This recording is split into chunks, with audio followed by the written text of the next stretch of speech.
Wow, మరదల్ photos ఖచ్చితంగా చూడాల్సిందే. Wow,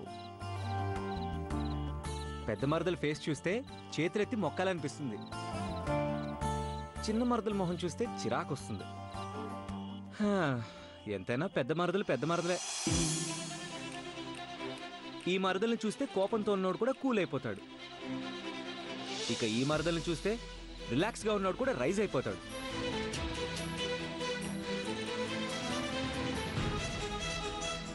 super.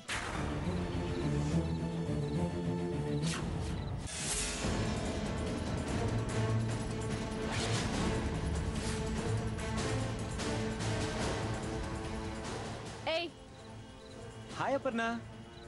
నా రూమ్ లోకి ఎందుకు వచ్చావు? నీకోసమే వచ్చాను. ఈలోపు ఆల్బమ్ కనబడితే చూస్తున్నాను. పర్మిషన్ లేకుండా ఇతరుల ఆల్బమ్ ని ఎలా చూస్తావు? చదువుకున్నావు, ఆ మాత్రం కామన్ సెన్స్ లేదా? కరెక్టే. వేరే వాళ్ళ ఆల్బమ్స్ అయితే నేనెందుకు చూస్తాను? మా మరదల ఆల్బమ్ కదా అని చూశాను.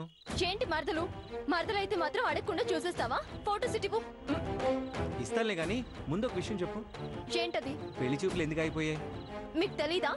తెలిసింది, కాకపోతే ఆ కారణం కరెక్ట్ కాదని తెలిసింది. అంటే వచ్చిన పెళ్లి కొడుకు ఎవరో అమ్మాయిని ప్రేమించడం వల్ల పెళ్లి చూపులు ఆగిపోలేదు.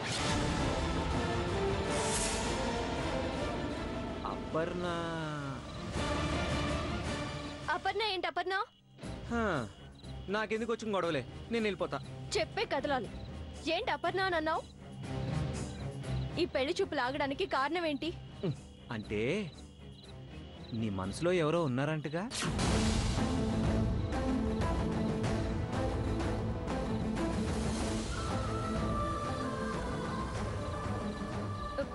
ఏం మాట్లాడుతున్నావు నువ్వు? అలా ఎవరు చెప్పారు? ఎవరో చెప్పారులే. ఎవరు చెప్పారు చెప్పు. ఎవరో చెప్పారులే. అదే ఎవరు చెప్పారు?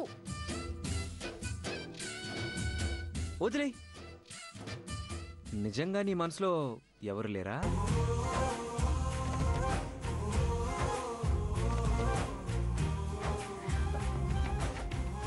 నీకేమైనా పిచ్చా? ఎవరితో ఏం మాట్లాడాలో తెలీదా? నా మనసులో ఎవరో ఉండడం ఏంటి? నీ కంటికి నేను ఎలా కనిపిస్తున్నాను? మరి నీ మనసులో ఎవరు లేకపోతే ఈ పెళ్లి చూపులు జరగకూడదని ఎందుకు అనుకున్నావు? నేను పెళ్లి చూపులు ఆగిపోవాలని కోరుకోవడం ఏంటి? నేను అలా ఎప్పటికీ కోరుకోను. కోరుకోకపోతే మీ చెల్లి పెళ్లి వాళ్ళకి ఏదో సోది చెప్పి వెనకెందుకు పంపించినట్టు? పెళ్లి వాళ్ళకా? ఎప్పుడు? ఆహా, ఏం జరగనట్టు భలే మాట్లాడుతున్నావు. రోడ్డు మీద పెద్ద మనుషులను ఆపి అవును ఒప్పుకోను అని మన ఇద్దరి చేత చెప్పించింది మీ చెల్లి. ఆ పెద్ద మనుషులే ఈ పెళ్లి వాళ్ళు. అక్కా, నేను చెప్పింది నిజమేగా? అవును. విన్నారుగా? ఇప్పుడు మా బావతో కూడా చెప్పిస్తాను. బావా, నువ్వు ఒప్పుకోవుగా? అవును, ఒప్పుకోను. ఇప్పటికైనా నమ్ముతారా? ఏమో, వెళ్ళి దాన్నే అడుగు. అడిగాను. అడిగితే నీకు తెలుసు అంటుంది, నిన్ను అడిగితే తనకు తెలుసు అంటున్నావు. మొత్తానికి ఏదో ఉంది. కాకపోతే అక్క చెల్లెలు ఇద్దరు బయటపడట్లేదు. ఈ బావ దగ్గర కూడా బయటపడట్లేదు. ఏంటి నువ్వు? ఏదో సిబిఐ ఆఫీసర్ లాగా, నేనేదో టెర్రరిస్ట్ లాగా. ఈ ఎంక్వైరీ ఏంటి? ఈ ఇంట్రోగేషన్ ఏంటి? అసలు నా రూమ్ లోకి రావడమే తప్పు. అడ్డమైన డిస్కషన్ చేయడం ఇంకా పెద్ద తప్పు. ముందు ఫోటోస్ ఇచ్చేసి వెళ్ళు, లేదంటే చాలా పెద్ద ప్రాబ్లం అవుతుంది. అయితే నిజం చెప్పు అన్నమాట. నాన్న, అంత దూరం ఎందుకులే, నేను వెళ్ళిపోతాను. వచ్చి అన్నం పెట్టు. ఏంటి? అన్నం నేనెందుకు పెడతాను? నాకేం పని? అదేంటి, నువ్వు పెట్టకపోతే ఇంకెవరు పెడతారు? పోనీలే పాపమని 1-2 సార్లు పెట్టినందుకు అదేదో నా డ్యూటీ లాగా మాట్లాడుతున్నావు. వెళ్ళి మీ అక్కను అడుగు. ఏంటి నువ్వు ఈ ఇంటికి వచ్చిన అతిథులకి ఇలాగైనా మర్యాద చేసేది?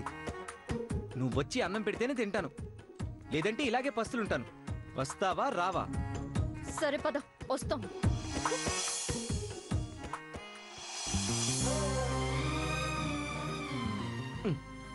ఏమండి, తొందరగా రండి, ఆకలేస్తుంది.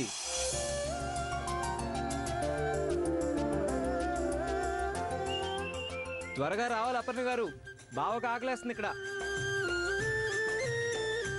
అబ్బబ్బబ్బా, ఏంటండి మీ గొడవ? వచ్చే వరకు ఆగలేరా?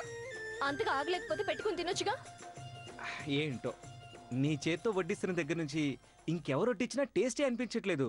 అందుకే నిన్నే పెట్టమంటున్నాను. మాటలతో మాయ చేయడంలో ఫస్ట్ ఉంటారు. ఏంటో మరి, ఇంతకు ముందు అసలు మాట్లాడేవాడిని కాదు. చాలా మంది నన్ను మూగవాడిని అనుకునేవారు తెలుసా. ఎందుకో తెలియదు కానీ నిన్ను చూస్తే చాలు మాటలు సునామీలా పొంగుకొచ్చేస్తుంటాయి. నా మాట నమ్ము. అన్నం పెట్టానుగా, ఇంకా పొగడతలు ఎందుకు? నా డ్రీమ్ గర్ల్ ఎలా ఉంటుందో తెలియదు కానీ అచ్చు నీలాగుంటే ఎంత బాగుంటుందో.